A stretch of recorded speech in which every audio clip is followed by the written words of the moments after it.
Buenas tardes, buenos días, donde quiera que se encuentran. Nos da mucho gusto que se estén uniendo a este seminario virtual, a este foro virtual que vamos a empezar en unos minutos. Vamos a dar unos pequeños minutos para que vayan ingresando las personas al Zoom.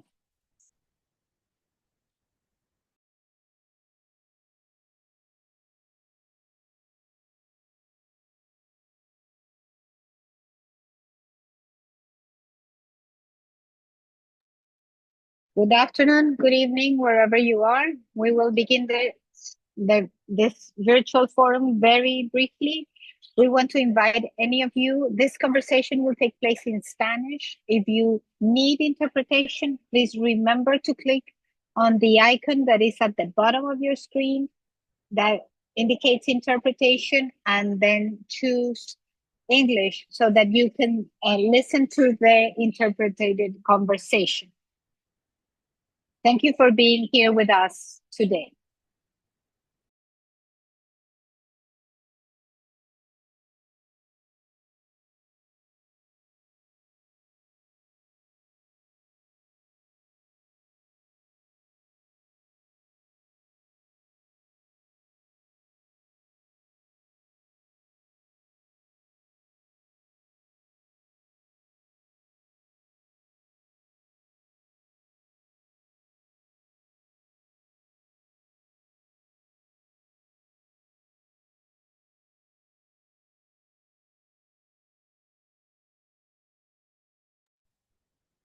Vamos a empezar.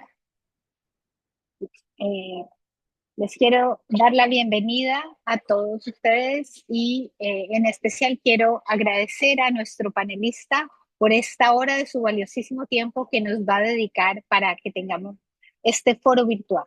Este es el primero en una serie de 3 encuentros que hemos diseñado para entender y analizar la particular y difícil situación que está enfrentando El Salvador en este momento. En estas 3 conversaciones vamos a tratar de examinar varios elementos que permitan a una audiencia que tal vez no está tan familiarizada con las particularidades de El Salvador, entender de manera más integral qué es lo que está pasando en El Salvador y cómo llegamos a la compleja situación actual. En estas 3 conversaciones resolvimos empezar por lo que consideramos que es la base, y esto es un enfoque de derechos humanos. Por supuesto, es importante mencionar algunos elementos del contexto que sin duda Roberto va a explayarse en ellos, pero que son fundamentales. Para quienes no lo han tenido en su radar, desde marzo del 2022, es decir, más de 3 años, el país se encuentra bajo un régimen de excepción que ha traído como resultado la privación de libertad de más de 85,000 personas sin garantías de debido proceso, suspendidas bajo este régimen excepcional. ¿A qué estamos haciendo referencia? Estamos haciendo referencia a que no hay una orden judicial para que sean privadas de la libertad, a que no tienen la posibilidad de presentar un recurso de habeas corpus para cuestionar las razones por las cuales fueron privados de la libertad, a que no tienen derecho a comunicarse con su familia, ni por teléfono, ni mucho menos visitas, a que tampoco tienen acceso a un abogado. 85,000 personas en un país del tamaño y la población de El Salvador. Esta represión ha escalado a tal nivel que se están también fabricando acusaciones contra personas críticas del régimen como periodistas, abogados, líderes sociales y defensores de derechos humanos por ejercer su profesión, por cuestionar, por trabajar, por reportar. Y lo que se está haciendo en muchos de estos casos es que se agrega a la acusación el delito de asociación ilícita que permite que personas que no están vinculadas para nada con las pandillas queden cubiertas bajo este régimen de excepción sin las garantías de debido proceso. En El Salvador, las voces críticas están siendo perseguidas y encarceladas.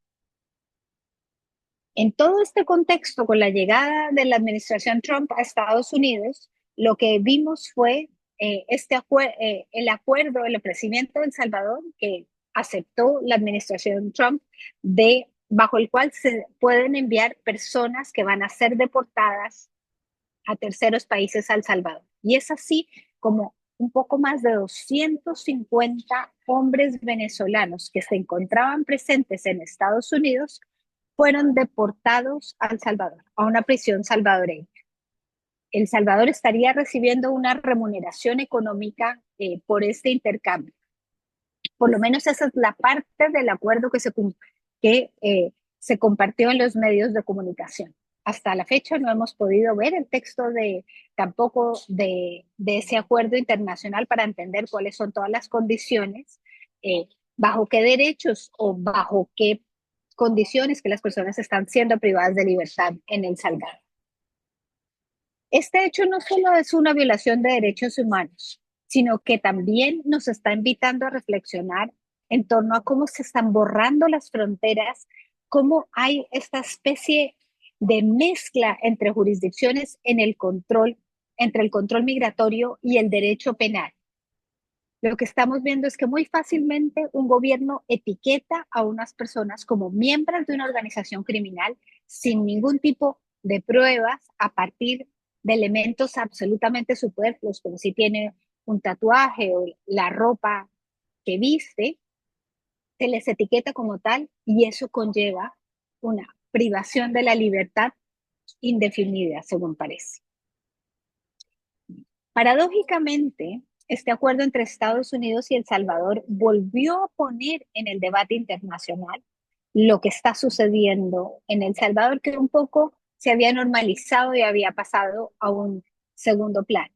Y hay más preguntas en torno a este sistema autoritario y represivo que se ha ido consolidando en el país. Y es por esas razones que consideramos que un diálogo como el que vamos a tener hoy es urgente y necesario. Hoy tenemos el gusto y el privilegio de contar con Roberto López, un panelista excepcional que va a poder compartir con nosotros el informe sobre el estado de los derechos humanos en El Salvador, cuyo vínculo vamos a poner en el chat de manera que ustedes puedan continuar revisando este recurso en profundidad. Este es un informe del 2024 que elaboró el Observatorio Universitario de Derechos Humanos de la Universidad Centroamericana José Simeón Cañas, la UCA. Esta institución hace un trabajo clave para visibilizar lo que está ocurriendo en el país y nos ofrece un análisis riguroso y valiente, y quiero subrayar valiente, que es absolutamente fundamental en la defensa del Estado de Derecho. Roberto López, nuestro panelista y presentador del día de hoy, es coordinador del Observatorio Universitario de Derechos Humanos en la UCA, en El Salvador. Él es un sociólogo y un filósofo, docente e investigador adscrito a la Facultad de Ciencias Sociales y Humanidades, así como a la Facultad de Posgrados de la UCA. Sus principales áreas de interés son las dinámicas territoriales, los procesos migratorios, el pensamiento crítico, la participación ciudadana, la democracia, la prevención de la violencia, las políticas públicas y los derechos humanos. Roberto, muchas gracias por estar aquí con nosotros el día de hoy. La estructura que hemos pensado es, vamos a tener una conversación con Roberto a partir de 3 preguntas y luego queremos abrir a preguntas del público.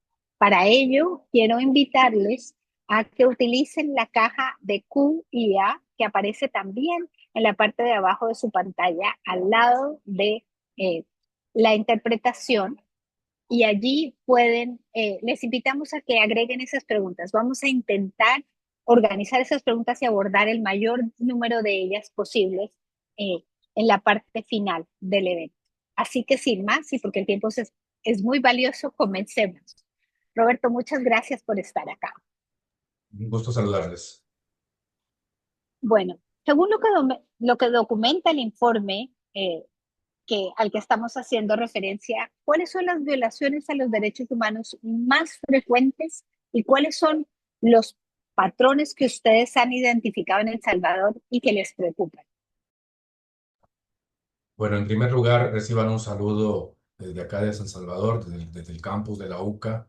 Es realmente un gusto estar con ustedes compartiendo este trabajo que venimos realizando en el Observatorio Universitario de Derechos Humanos desde el año 2018, en el que se diseñó y se puso a trabajar este observatorio, y a partir del 2019 hemos venido produciendo informes periódicos para que se pueda conocer el estado de los derechos humanos en El Salvador. En aquel momento fue la pandemia lo que marcó, digamos, mucho el trabajo que hacíamos, pero luego, como bien lo ha señalado, a partir del 2022 es el régimen de excepción lo que nos tiene trabajando en la vigilancia de los derechos humanos y en la producción de estos informes para que tomemos conciencia de lo que está sucediendo en nuestro país. Respecto al informe nuestro, el más reciente, el informe anual de derechos humanos que presentamos a principio del año, quiero primero decir que este informe es un informe que ha sido, digamos, trabajado por el equipo de investigadores e investigadoras del observatorio, eh, resolviendo o, digamos, superando una serie de dificultades de acceso a la información. Y eso, por supuesto, nos pone a trabajar en la búsqueda de datos, ocupando otras fuentes como las redes sociales, como el monitoreo de prensa que hacemos diariamente, y también con el trabajo de intercambio y de consulta del trabajo que hacen otras organizaciones en nuestro país y también a nivel internacional respecto a los derechos humanos que nosotros observamos con nuestro trabajo. Eh, el trabajo que nosotros hacemos en el observatorio está concentrado en cinco derechos humanos: el derecho a la vida, el derecho a la libertad personal, el derecho a la integridad personal, el derecho al acceso a la justicia y el derecho a la libertad de expresión.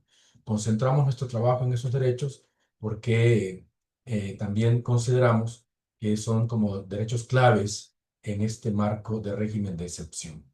Si me preguntan cuál de estos derechos es el más, digamos, afectado, yo rápidamente diría, son todos estos derechos los más afectados, pero por supuesto cuando revisamos los datos y revisamos la información que tenemos, hay algunos que sobresalen mucho más que otros, ¿ya? Como por ejemplo el derecho a la libertad personal, el derecho a la integridad, el derecho de acceso a la justicia y el derecho a la libertad de expresión, digamos, son como los más sobresalientes en este caso. Y si me permiten, quiero compartir con ustedes esta información que sirve, por un lado, para caracterizar el estado de los derechos humanos en El Salvador, pero también para dimensionar cómo es que ha ido, cómo se va comportando esta realidad de los derechos, de los derechos humanos.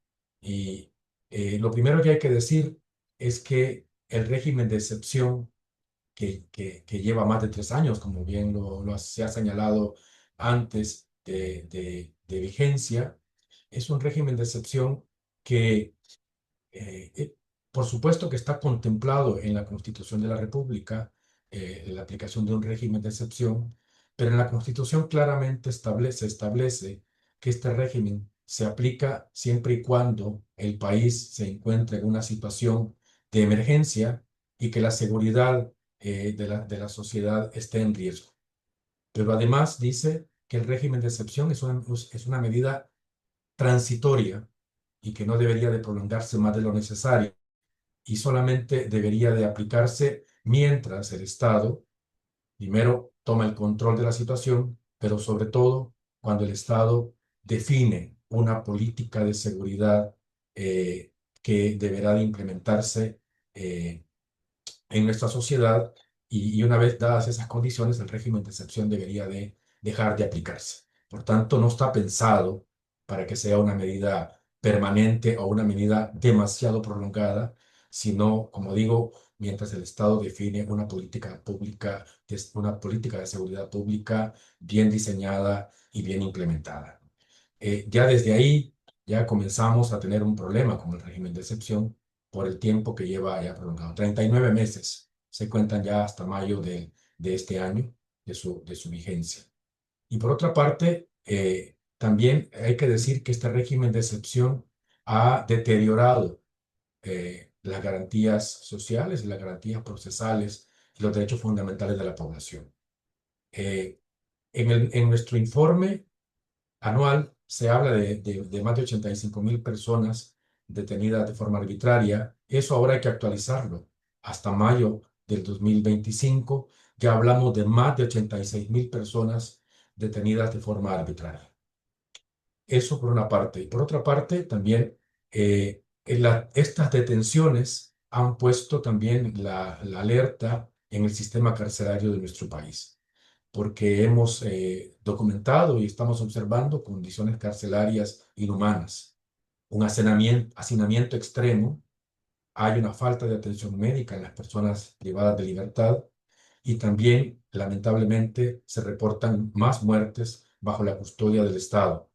Hasta mayo de este año también se contabilizan más de 400 muertes bajo la tutela del Estado de personas que fueron privadas de libertad en el régimen de excepción.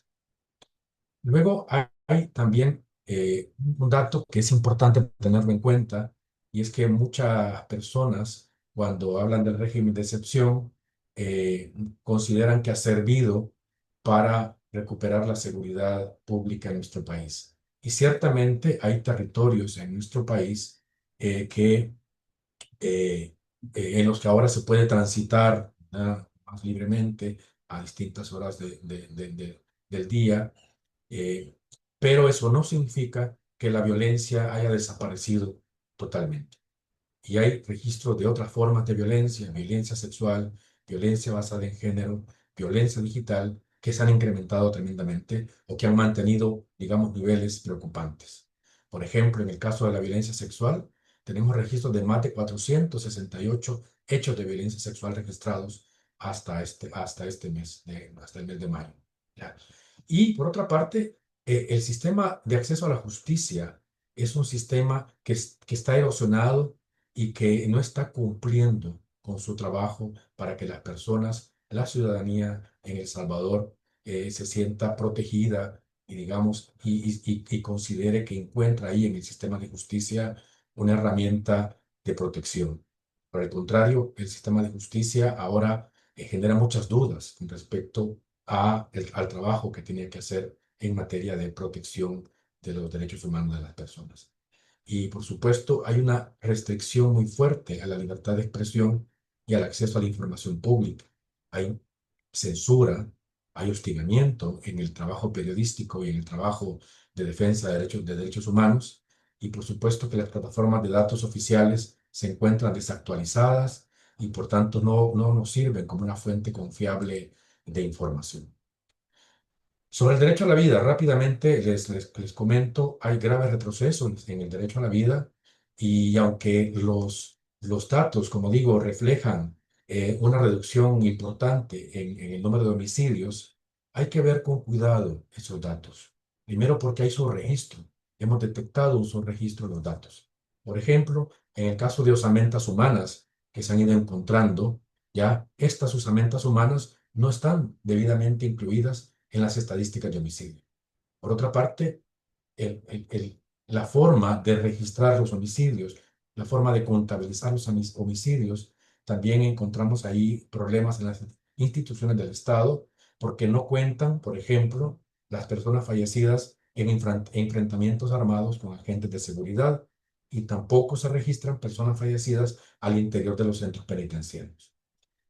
Y por otra parte, pues las reservas de acceso a la información tampoco nos permiten incluir datos como por ejemplo el género de las víctimas, el lugar del hecho, o los datos de la persona agresora. Ya todo eso nos lleva también a que veamos con mucho cuidado digamos, ese dato de reducción de homicidios porque hay un subregistro ahí que puede llevarnos a conclusiones equivocadas.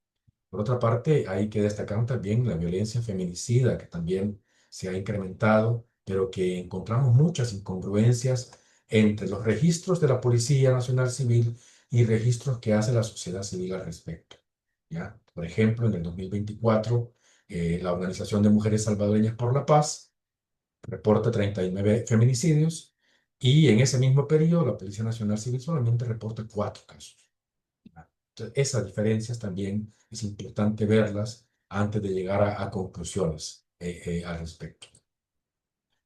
Por otra parte, en el derecho a la libertad personal, es importante decir que las desapariciones forzadas nos muestran una realidad muy, muy, muy preocupante. Para el 2024, la Procuraduría para la Defensa de los Derechos Humanos reporta 11 casos de personas desaparecidas y señala a la Policía Nacional Civil como la institución, digamos, responsable de estos hechos. Las detenciones arbitrarias también es un dato importante que hay que tener en cuenta. En el caso de El Salvador, hasta el 2025, tenemos registro de más de 86.000 personas detenidas, como lo dije al principio, pero de estas 86.000 personas detenidas, tenemos datos de 8.400 personas que han sido liberadas con medidas sustitutivas. Es decir, no es que han sido declaradas inocentes, sino que se les ha permitido salir mientras su caso sigue en investigación, ¿ya? Por lo tanto, estas personas salen, digamos, en una condición legal y en una condición también, digamos, social muy, muy desfavorable para su reinserción en la vida, en la vida laboral y en la vida social en general. En el año 2024, la Procuraduría de Derechos Humanos recibió un total de 605 denuncias de personas detenidas de forma arbitraria, de las cuales la mayoría son hombres, un 83% son hombres y un 17% de mujeres, y sobre todo se ubican entre los 18 y los 35 años de edad. Eh, Decía que nos preocupaba mucho la situación del sistema carcelario en el país, en los centros penitenciarios en el país. En- eh, es difícil dar datos precisos sobre esto porque las estadísticas oficiales sobre personas detenidas se mantienen en reserva del 2024. Pero con base en datos históricos y en proyecciones que nosotros hemos venido haciendo, para el 2025 estimamos una población carcelaria de 113.437 personas privadas de libertad. Eso, en relación con los datos de población del censo del país, nos indica una tasa de 1.876 personas privadas de libertad por cada 100.000 habitantes. Luego, si tomamos en cuenta las deportaciones que ya tuvimos de venezolanos y también de personas salvadoreñas en el SECOT, estimamos que para el 2025 el SECOT está albergando 14.800 personas. Es decir, el SECOT solo se está ocupando en un 37% de su capacidad total. Eso, junto con el dato del sistema carcelario común, ¿ya? El sistema carcelario común tiene un hacinamiento penitenciario de 320 personas, de 320% de exceso de personas privadas de libertad. Hay una diferencia ahí que nos llama mucho la atención entre para qué se está usando el SECOT y para qué está sirviendo el sistema carcelario común en nuestro país.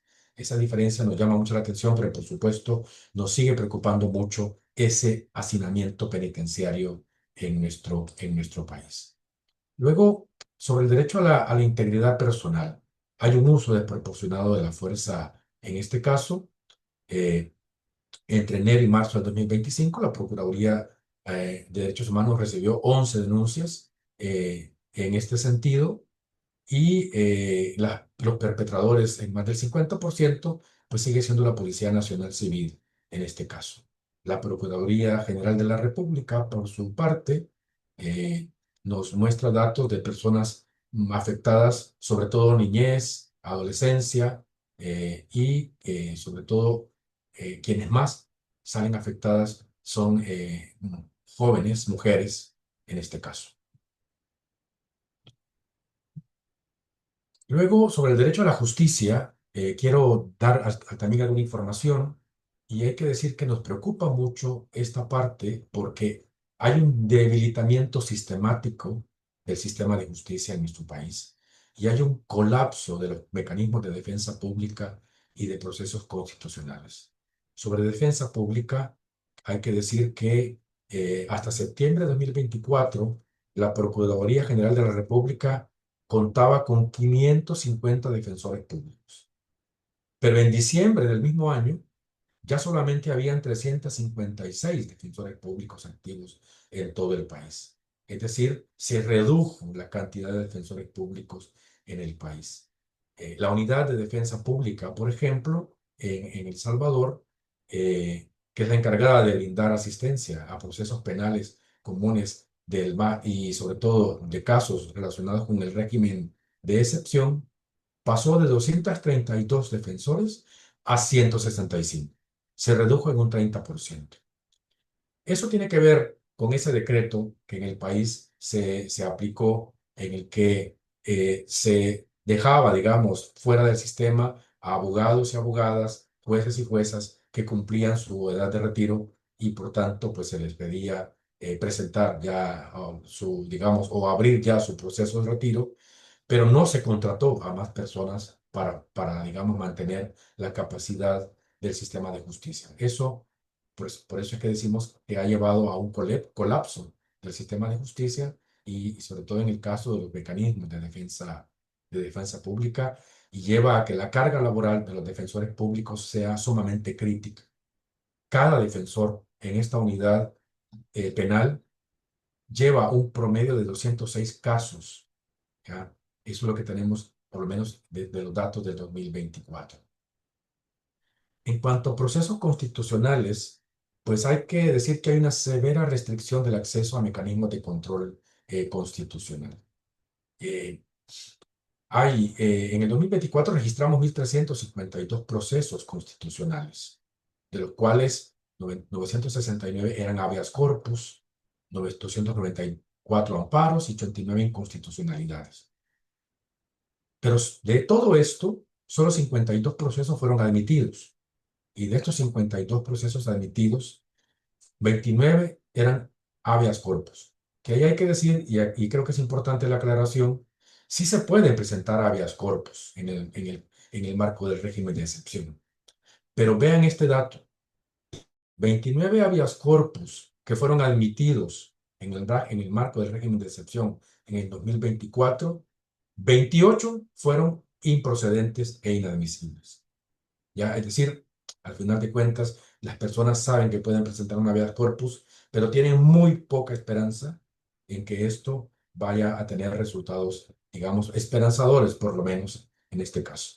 ¿Ya? Por tanto, tenemos un sistema de justicia eminentemente formalista que al final niega la protección efectiva frente a las violaciones como detenciones arbitrarias y desapariciones forzadas de corta duración. Y luego, en cuanto al derecho a la libertad de expresión, durante el 2024, este derecho fue muy restringido como resultado de políticas y de prácticas estatales orientadas a controlar el discurso público, censurar voces críticas y ocultar información. Eh, Se mantiene un ambiente hostil para el periodismo independiente y para quienes trabajamos en derechos humanos. Hay una criminalización y un hostigamiento de nuestro trabajo. eh, y hay que decir también que el deterioro del espacio cívico y de la libertad de expresión limita gravemente el derecho de la población salvadoreña a recibir información. Eso yo diría que en términos generales es el panorama en el que nos estamos moviendo en El Salvador, y que está, por supuesto, incluido en el informe de nuestro trabajo, y que, por supuesto, como digo, habría que hacer esa actualización de datos, pero que la situación que ahí se describe sigue siendo igual de preocupante e igual de grave.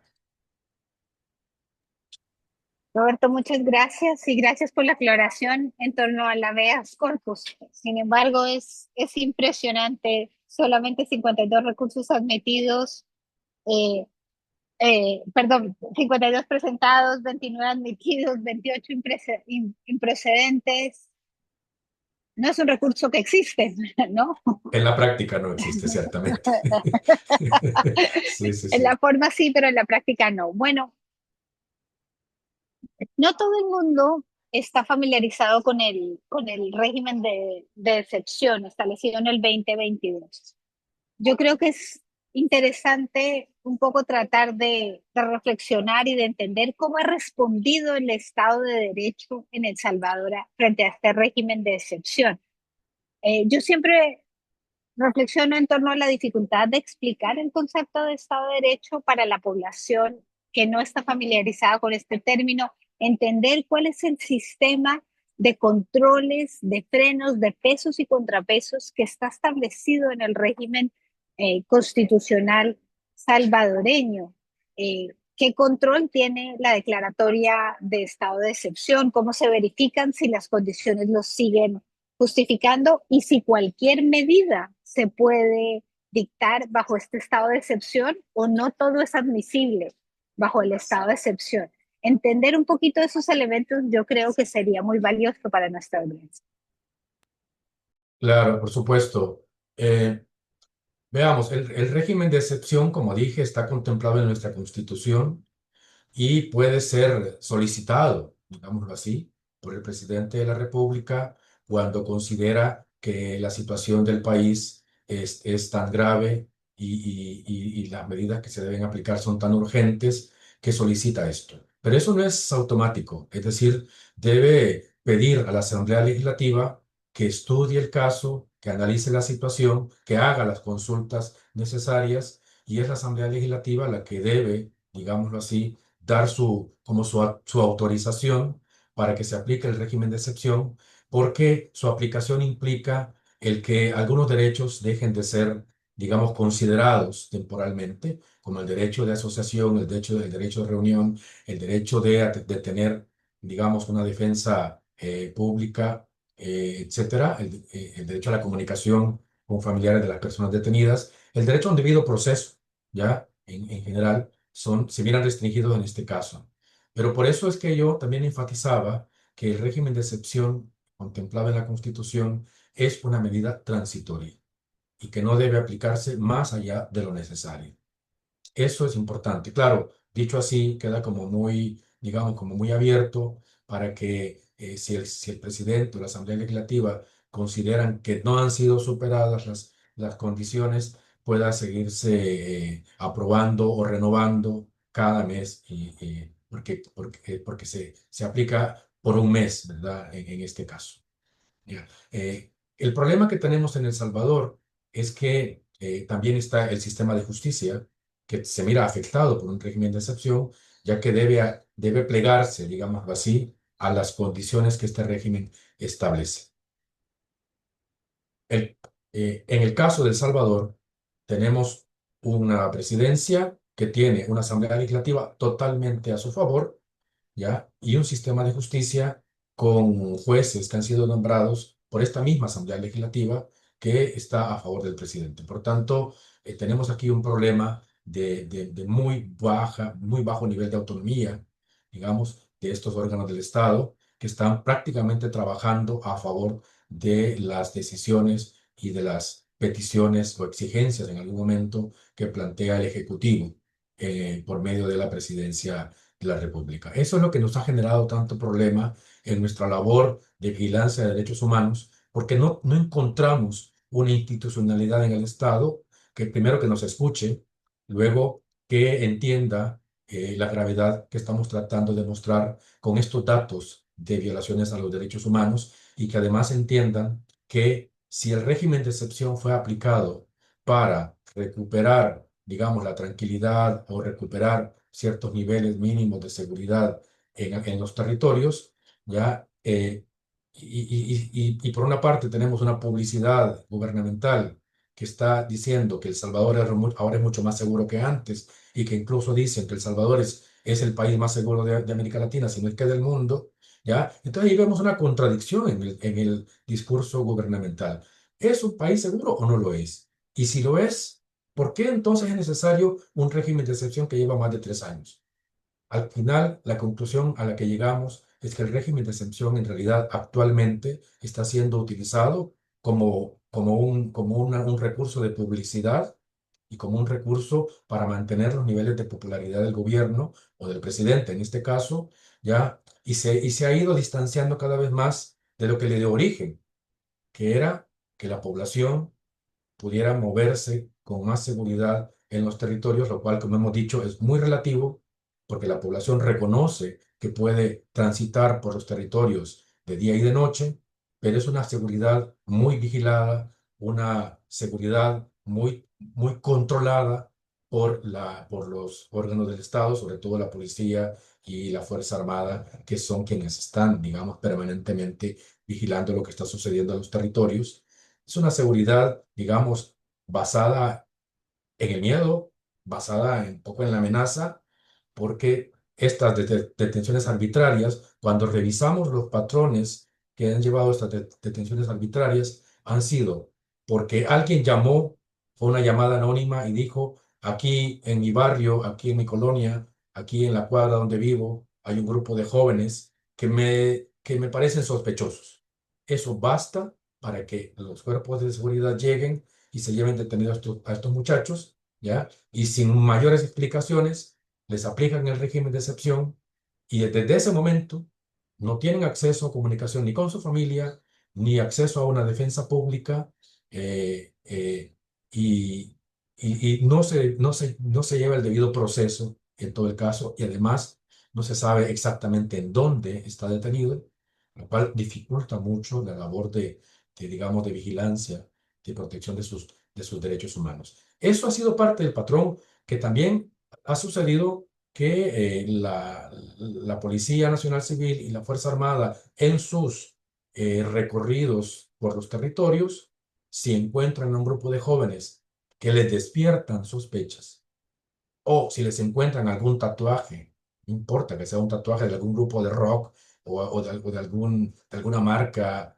que los muchachos quieran tener, inmediatamente consideran que es sospechoso solo por llevar tatuajes y se les lleva detenido y se les aplica el régimen de excepción. Eso ha sido el proceder que ha sido tan difícil para nosotros de darle seguimiento y de procurar algún tipo de protección sobre estas personas. Y luego lo más preocupante es que ahora el régimen de excepción ha comenzado a aplicarse para eh, limitar, para dificultar y para callar las voces críticas hacia el gobierno, que son los casos que ahora hemos visto más recientemente de Alejandro Enríquez, vinculado con el caso de la cooperativa El Bosque, que es un abogado, ¿ya? Estaba acompañando a la comunidad que estaba pidiendo ayuda para no perder sus tierras y sus viviendas, y se le detiene y se le acusa de estar participando en actos públicos, en protestas que ponían en riesgo la seguridad pública. Y luego el caso de Ruth Leonora López, que también ya se ha conocido, que se le detiene, ya quien lleva años trabajando por los derechos humanos y que también es una abogada. Y hay que decir que tanto Alejandro Enríquez como Ruth López también son académicos, son profesores en la academia. Ya, que es un dato que también no hay que perder de vista. También la academia está siendo afectada en ese sentido. Gracias, Roberto. Yo creo que eso es verdad. Es importante resaltar eso como también está teniendo un impacto en el derecho a la educación y en la libertad de enseñanza, ¿no? Ese otro lado. Silenciar las voces críticas en todos los espacios posibles.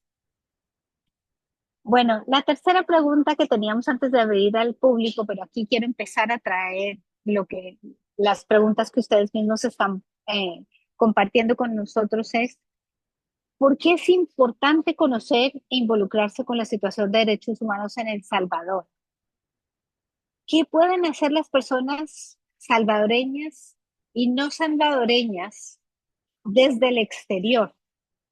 Y quiero agregar una pregunta justamente aquí que tenemos del público, que tiene que ver, ¿qué le pediría como parte de la sociedad salvadoreña a la comunidad internacional, a las embajadas, a los consulados, a la cooperación, a los gobiernos, para no repetir la omisión y complicidad que están cometiendo contra el régimen de Ortega en Nicaragua. Muy bien. Bueno, voy a tratar de responder a estas preguntas que son muy, muy importantes, por supuesto. ¿Ya? Yo diría que es importante tomar conciencia de lo que está pasando en términos de derechos humanos en nuestro país por dos razones fundamentales.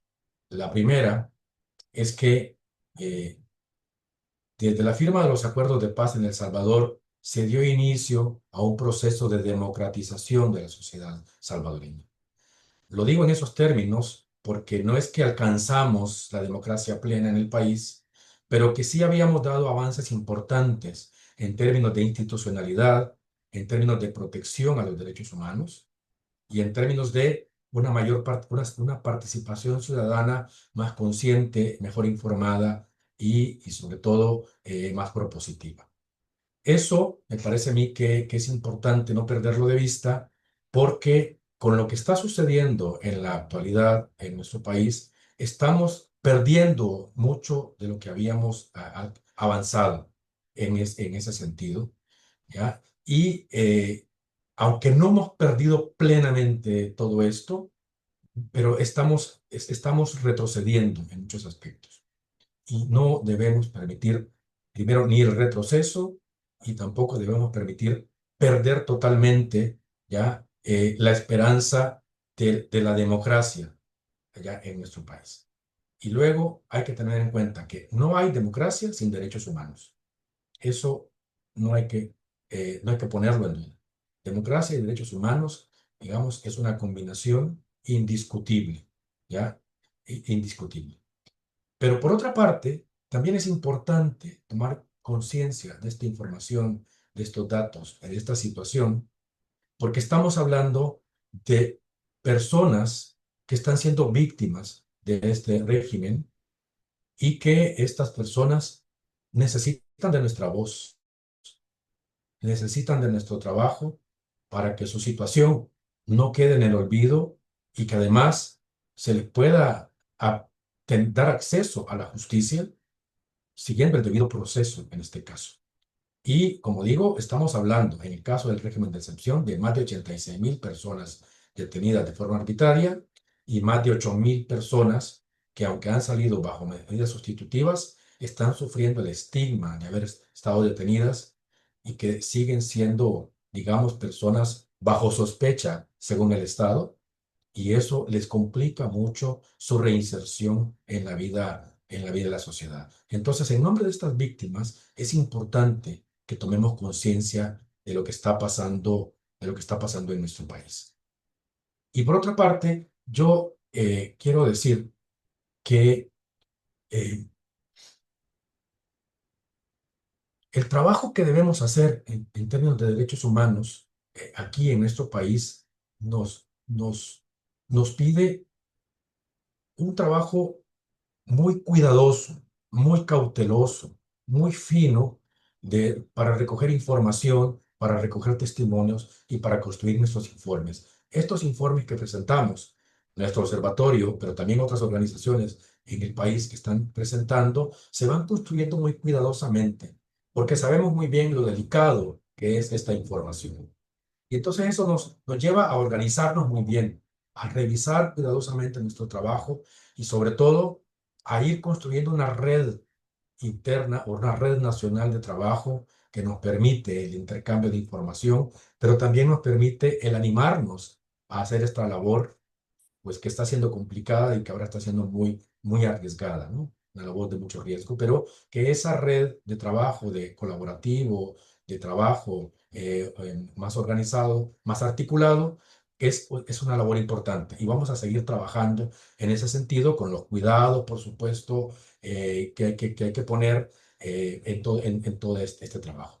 Pero también este trabajo nacional debe también encontrar la forma de articular con redes internacionales que nos puedan ayudar en este sentido. ¿Y cómo nos pueden ayudar las redes internacionales? Bueno, pues nos pueden ayudar eh, con primero dándole seguimiento a este trabajo, que nuestros informes, cuando le lleguen a sus manos, también nos ayuden a difundir esta información entre sus redes allá en sus países y, por otra parte, que además de tener conciencia de lo que está pasando y de ayudarnos a la difusión de nuestra información, también vayan encontrando la manera de articularse y de ejercer, digamos, algún tipo de incidencia sobre sus gobiernos y sobre las organizaciones que también tienen un trabajo de cooperación en nuestros países para que también se sumen a nuestro llamado de atención y se sumen a nuestra denuncia. La historia de nuestro país nos lo confirma. Cuando estábamos en los años de la Guerra Civil salvadoreña y se comenzó a hablar de diálogo y se comenzó a hablar de negociación, aquello arrancó con muchas dificultades y comenzó a trabajarse en ese sentido, pero las dificultades nunca desaparecieron, siempre hubo dificultades.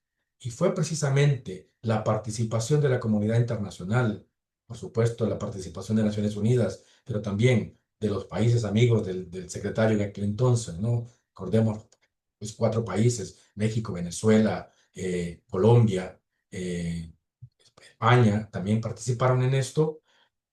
Ya, esa presión internacional sirvió para que aquel proceso se mantuviera a flote y fuera dando frutos. La implementación de los acuerdos de paz también requirió de la presencia activa, ya, y propositiva de la comunidad internacional, y eso permitió que no se cayera la implementación tan rápidamente. Pues ahora también requerimos de ese tipo de participación de la comunidad internacional, ya no solamente como espectadores, ni solamente como sumándose a lo que nosotros hacemos, sino también encontrando la manera de construir propuestas y de construir, digamos, algunos mecanismos de incidencia sobre quienes tienen la posibilidad de ser escuchados en nuestro país. Gracias, Roberto. Vamos a ir trayendo unas preguntas del público que estamos recibiendo de diferentes fuentes. Quiero empezar por una última que yo creo que se conecta aquí muy bien para mantener la conversación. Y se pregunta si podrías hablar si hay elementos dentro de la policía o el ejército que no están de acuerdo con el régimen de excepción y con el rol que ellos están jugando dentro de ese régimen, si ahí habría, como digamos, alguna posibilidad de desobediencia civil, otro, o incluso otras situaciones más desafiantes para el país.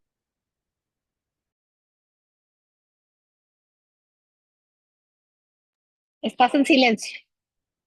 Perdón, sí, perdón. No, que es una pregunta muy interesante, aunque no fácil de responder, porque no tenemos acceso a información en esos campos. Sin embargo, hay que destacar que si hay un movimiento dentro de la Policía Nacional Civil que se ha declarado, digamos, crítico a las políticas de seguridad pública que se están implementando y sobre todo crítico a cómo se están manejando los recursos que el Estado salvadoreño tiene destinados para la seguridad pública en El Salvador. Este movimiento, sobre todo, ahora no recuerdo el nombre, pero se puede rastrear, por supuesto, en redes sociales, este movimiento de la Policía Nacional Civil, que surgió muy crítico a cómo se estaba manejando los primeros meses del régimen de excepción. Y fueron precisamente quienes nos pusieron en alerta cuando dijeron que el régimen de excepción exigía a la Policía Nacional Civil cuotas diarias de detenciones. Y que estas cuotas diarias de detenciones fue lo que llevó a que muchos jóvenes que iban de su centro de estudios hacia su casa fueran detenidos. O jóvenes que simplemente habían salido de su casa a comprar un refresco en la tienda, ¿ya? Y que en el camino lastimosamente se encontraron con una unidad de la policía o una unidad del ejército y se lo llevaron detenidos. O jóvenes que iban de su trabajo hacia su casa o de su casa hacia su trabajo y que fueron detenidos. Cuando comenzamos a documentar ese tipo de detenciones a los que no les encontramos ningún sentido y ninguna explicación, entonces fue que conectamos con este movimiento de la Policía Nacional Civil que decían, el problema es que hay una cuota de detenciones que se le está exigiendo a la policía y el ejército en el marco del régimen de excepción. Luego, este movimiento se ha mantenido crítico precisamente para denunciar excesos de trabajo o excesos de tiempo de trabajo y para denunciar también el mal uso de los recursos que se está haciendo en términos de seguridad pública, ¿ya? Y que además también denunciaban que muchos de los policías a quienes se les pidió que se retiraran porque habían cumplido esa edad de retiro y se les ofreció un reconocimiento económico por eso, no se les entregó el reconocimiento económico en su totalidad como se les había ofrecido. Entonces, hay ese movimiento, pero que actúa con mucha cautela y con mucho cuidado, porque claro, siguen estando o siguen siendo parte de la institución policial y pues ponen en riesgo su trabajo y ponen en riesgo incluso su seguridad dentro de la institución. ¿Ya? De la Fuerza Armada es mucho más difícil dar una opinión porque es una institución mucho más cerrada, ¿ya? Y que la información de ahí es mucho más difícil que pueda salir, digamos. No se conoce hasta ahora públicamente de algún movimiento dentro de la Fuerza Armada que esté siendo crítico, ¿verdad? En ese sentido. Gracias, muchas gracias, Roberto. Creo que es interesante pensar en esas voces críticas dentro de las instituciones. Nos hacen otra pregunta que tiene que ver sobre la necesidad del régimen de excepción.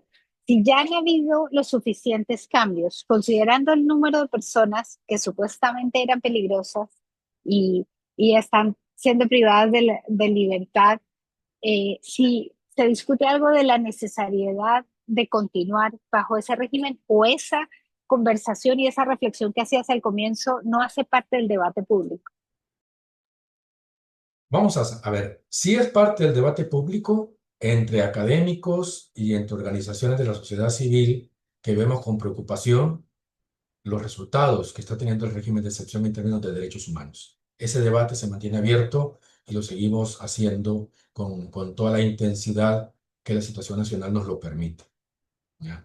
Pero, lastimosamente, es un debate al que, por supuesto, invitamos a representantes del gobierno para que participen, pero o no nos responden, ya encontramos o las puertas cerradas o las ventanas cerradas, dependiendo de, digamos, la figura que más nos sirva para entender que el gobierno es hermético en este campo. Y cuando decretan una renovación más del régimen de excepción en la Asamblea Legislativa, ya entendemos que si han hecho consultas, las han hecho nada más entre los grupos afines y de confianza del gobierno, ya que les dan datos para justificar un régimen de excepción en términos de que la sociedad sigue necesitando esta medida, porque aún hay elementos de las pandillas y de las maras todavía ahí circulando, que hay denuncias todavía de la población que no se han terminado todavía, ¿ya? Y eso lo ocupan para justificar el régimen de excepción. Sin embargo, como digo, nosotros, algo que a nosotros nos preocupa no es si hay delincuentes o no detenidos. Si están detenidos, por supuesto que hay que aplicarles la justicia si son delincuentes. Si se ha hecho la investigación debida, si se ha seguido el debido proceso y se comprueba que han cometido delitos, por supuesto que deben estar detenidos. Eso no tenemos duda. Lo que nos preocupa es este grupo de personas que siguen detenidas, a quienes no se les ha comprobado ningún delito ni ninguna pertenencia y que llevan mucho tiempo detenidos y que sus proyectos de vida se han visto seriamente afectadas. Quizás valdría la pena compartirles posteriormente otro informe especial que preparamos el año pasado que se llama Vidas Interrumpidas, que preparamos precisamente con esas personas que han sido detenidas y que salieron con medidas sustitutivas y que no encuentran la manera de recuperar sus vidas después de que fueron detenidos. No encuentran trabajo, no encuentran posibilidades de seguir estudiando y están considerando seriamente emigrar, ¿ya? De hecho, ya han migrado internamente porque no podían seguir viviendo en sus barrios, en sus colonias, por el estigma social con el que salen. Y luego no encuentran trabajo, no encuentran empleo, no encuentran oportunidades de estudio, por el mismo estigma con el que han salido Y entonces están considerando incluso salir del país porque aquí ya no encuentran. Eso es dañar los proyectos de vida de las personas, que creo que también es muy grave. Y es precisamente por estas víctimas que consideramos que el régimen de excepción no debería de seguir y que en su lugar lo que deberíamos de tener es una política de seguridad pública bien formulada, bien diseñada, bien implementada. Pero eso es lo que todavía carecemos en este país. Y esto me lleva a la siguiente pregunta. Estamos hablando de personas, muchas de ellas que fueron injustamente privadas de la libertad. Sin embargo, tú acabas de hacer referencia al estigma que las acompaña una vez quedan en libertad. Entonces, yo quería preguntarte por la opinión de la ciudadanía frente a estas violaciones de derechos humanos. ¿Por qué están tolerando, apoyando esta situación? ¿Y cuál es la reflexión que ustedes hacen como defensores de derechos humanos en torno a dónde está la opinión pública en El Salvador?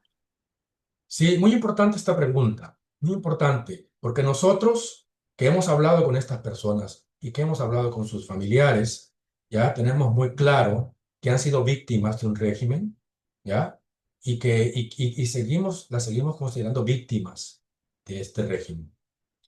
Y procuramos hacer pública esa situación, procuramos dar a conocer esa realidad lo más posible con los recursos que tenemos. Pero aquí hay que tomar en cuenta que nos toca competir contra una estrategia de comunicación y de publicidad gubernamental que es enorme, ¿ya? El Estado salvadoreño destina una buena cantidad de esos recursos a esa estrategia de comunicación y de publicidad en todos los medios posibles, radio, televisión e internet. Y es difícil trabajar contra eso. ¿Y cuál es el problema de todo esto? Que como dije, estas personas salieron bajo medidas sustitutivas, es decir, no han sido declaradas inocentes. Por tanto, el Estado las presenta como personas sospechosas, ¿ya? No como personas inocentes. Somos nosotros que insistimos que son víctimas. Pero el Estado no dice que son víctimas. Dice, estas personas siguen siendo sospechosas y están en investigación.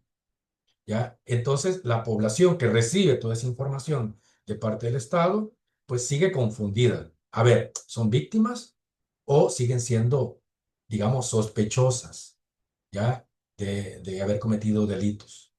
¿Ya? Entonces, ese es un problema muy grave y que estas personas deben, digamos, enfrentar y sus familias sobre todo, porque al final los costos de todo esto los asumen sus familias, porque el Estado no cuenta con una política ni con un programa, ¿ya? Para que estas personas reciban algún tipo de atención médica, algún tipo de atención psicológica y algún tipo de, digamos, de atención que les permita reinsertarse en la vida económica y productiva del país.